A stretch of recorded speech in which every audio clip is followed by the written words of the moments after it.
Hello friends, எல்லோரும் நல்லா இருக்கீங்களா? இன்று பிறந்தநாள் மற்றும் திருமண நாள் காணும் அனைவருக்கும் ட்ரிபிள்எஸ் விக்டரி சேனல் மூலம் வாழ்த்துக்களை தெரிவித்துக் கொள்கிறோம். எல்லோரும் நல்லா இருக்கணும்னு சொல்லி இறைவன்ட்ட பிரார்த்தனை செய்கிறோம். இன்றைய நாள் மிக இனிமையான நாளாக அமைய எங்களுடைய வாழ்த்துக்கள். இப்போ நம்ம பார்க்க போகிறது என்னென்னாக்கா ஆடிப்பூரத்தை பற்றி பார்க்க போகிறோம். ஆடிப்பூரம் நாளைக்கு செவ்வாய்க்கிழமை ஈவினிங் ஆரம்பித்து புதன்கிழமை வரைக்கும், புதன்கிழமை நைட்டு வரைக்குமே இருக்குது. அதனால் ஆடிப்பூர்வத்தன்னைக்கு நம்ம அம்மனை வழிபடணும். பொதுவாகவே இந்த ஆடி மாதத்துலேயே அம்மனுக்கு சக்தி அதிகமாக இருக்குன்னு சொல்லுவாங்க. அதனால் நம்ம ஆடி வெள்ளி, ஆடி செவ்வாய் இந்த நாள்லலாம் நம்ம அம்மனை கொண்டாடும். அதேமாரி இந்த ஆடிப்பூரங்கிறது அம்மனுக்கு ஒரு உகந்த நாள். அந்த நாளில் அந்த அந்த ஒரு சிறப்பான ஒரு நாள்னே சொல்லலாம். அது பூர நட்சத்திரம் வர்ற அன்னைக்கு அந்த ஆடிப்பூரம் வருது. அன்னைக்கு என்ன செய்யணுன்னாக்க அம்மனுக்கு நிறைய வீட்டில் அம்மன் வச்சுருக்கிறவங்க எல்லாருமே நிறைய அலங்காரங்கள் செஞ்சு அவங்களுக்கு நைவேத்தியங்கள், சர்க்கரை பொங்கல், அதாவது புளி சாதம், லெமன் சாதம், தயிர் சாதம், அதுமாரி எந்த உங்களால் முடியுமோ அதெல்லாம் எல்லாமே செஞ்சு வச்சு அவங்களுக்கு நைவேத்தியம் பண்ணலாம். அப்போ அம்மனுக்கு வளைகாப்புங்கிறது வளைகாப்பு நடக்கும். எல்லா கோயில்கள்லையும் பார்க்குறதுக்கே அவ்வளோ அழகாக இருக்கும். அதாவது அவங்களுக்கு அந்த வளைகாப்பு சாத்தி இருக்கிறது ஒவ்வொரு கோயில்லையும் ஒவ்வொரு வித்தியாசமாக ஒரு லட்சம் வளையலில் செய்வாங்க.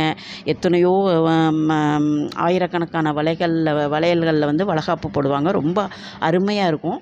நம்மளும் வீட்டில் என்ன செய்யணும்னு கேட்டிங்கன்னா, வளையல் ஒரு டஜன் வாங்கிட்டு நம்மளால் முடிஞ்சால் ஒரு 5 அல்லது 7 சுமங்கலிகளுக்கு நம்ம வெத்தலை பாக்கு, பூ, பழம் வச்சு இந்த வளையல் வச்சு கொடுக்கறது ரொம்ப ஒரு அற்புதமான பலனை தரக்கூடியது. அதேமாரி சாமிக்கு நம்ம வீட்டில் ஒரு டஜன் வளையல் வாங்கிட்டு நம்ம அம்மன் ஃபோட்டோவோ படமோ இருந்துச்சுன்னா அதுக்கு அந்த வளையலை நம்ம மாலையாக கட்டி போட்டோம்னா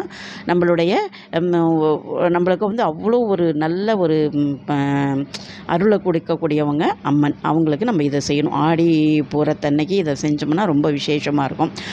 எல்லா கோயில்களையுமே சிறப்பு பூஜை, சிறப்பு அலங்காரம் அதெல்லாம் பண்ணியிருப்பாங்க. பார்க்குறதுக்கே அற்புதமாக இருக்கும். இது கல்யாணம் ஆகாதவங்க, குழந்தை இல்லாதவங்கள்லாம் இன்றைக்கி விரதம் இருந்து இந்த மாதிரி அம்பாளை தரிசித்து பூஜை செஞ்சாங்கன்னா வளையல்லாம் வாங்கி கொண்டு போய் கொடுக்கலாம். இன்றைக்கே கொடுத்துடணும், இல்லாட்டி நாளைக்கு கொடுத்துடணும்.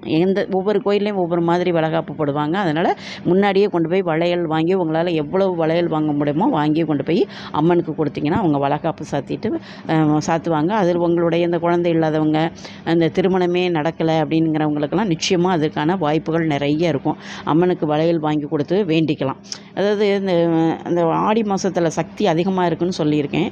இதில் எல்லாருக்குமே எல்லா அம்மன் கோயில்லையும் கூட்டம் அவ்வளோ நல்லா இருக்கும். அந்த வளைகாப்புங்கிறது ஒரு ரொம்ப ஒரு வளைகாப்பு நடத்துனதுனால தான் நான் சொல்கிறேன். இந்த சாதங்கள் சொல்கிறேன் பார்த்தீங்களா, கட்டு சாதம்னு சொல்லுவாங்கள்ல, புளியோதரை, பொங்கல், தயிர் சாதம், லெமன் சாதம் அந்த மாதிரி செஞ்சு நம்ம நைவேத்தியம் பண்ணணும்னு அதுக்காக தான் சொன்னேன். ஏன்னா நம்ம நடத்துகிறது அம்மனுக்கு வளைகாப்பு நடத்துறதுனால அந்த மாதிரி செஞ்சு வச்சோம்னா ரொம்ப சந்தோஷப்பட்டு நம்மளுடைய தேவைகள் அதெல்லாம் நிறைவேற்றி தருவாங்க.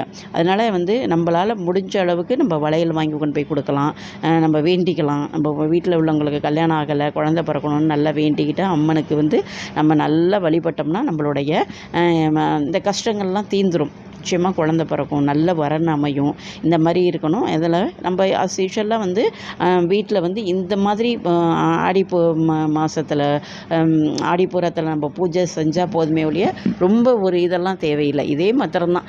உங்களால் முடிஞ்ச 5 பேருக்கு சுமங்கலிக்கு வெத்தலை பாக்கு, பூ, பழம், வளையல் வாங்கி கொடுங்க. ஒரு டஜன் வளையல் வாங்கி நல்லா முடிஞ்சால் நிறையாவே வளையல் வாங்கி அம்மனுக்கு சாத்துங்க. எல்லா கோயில்கள்லையும் எந்த கோயில் உங்களுக்கு பக்கத்தில் இருக்கோ அதுக்கு போய் வளையல் வாங்கிட்டு போய் கொடுங்க. அது உங்களுடைய பிரார்த்தனை என்னவோ அதை மனமாற மனம் உருகி வேண்டிட்டு வந்தீங்கன்னா நிச்சயமாக இந்த ஆடிப்பூரத்தன்னைக்கு, ஆடி மாதம் சக்தி மிக்க அந்த அம்மன்கிட்ட வேங்கலை உங்களுடைய எல்லா பிரச்சனைகளையுமே தீரும். நிச்சயமாக இதை செய்யுங்க. மறக்காமல் இந்த பதிவு உங்களுக்கு நிச்சயமாக பிடிச்சிருக்குன்னு நினைக்கிறேன். பிடிச்சிருந்தால் லைக் பண்ணுங்கள், ஷேர் பண்ணுங்கள். உங்கள் ஃப்ரெண்ட்ஸ், ரிலேஷன் எல்லாருக்குமே நீங்கள் இதை பற்றி சொல்லலாம். எங்களுடைய பதிவை பார்த்த அனைவருக்கும் நன்றி. மீண்டும் ஒரு அருமையான பதிவுடன் சந்திக்கிறேன். நன்றி, வணக்கம்.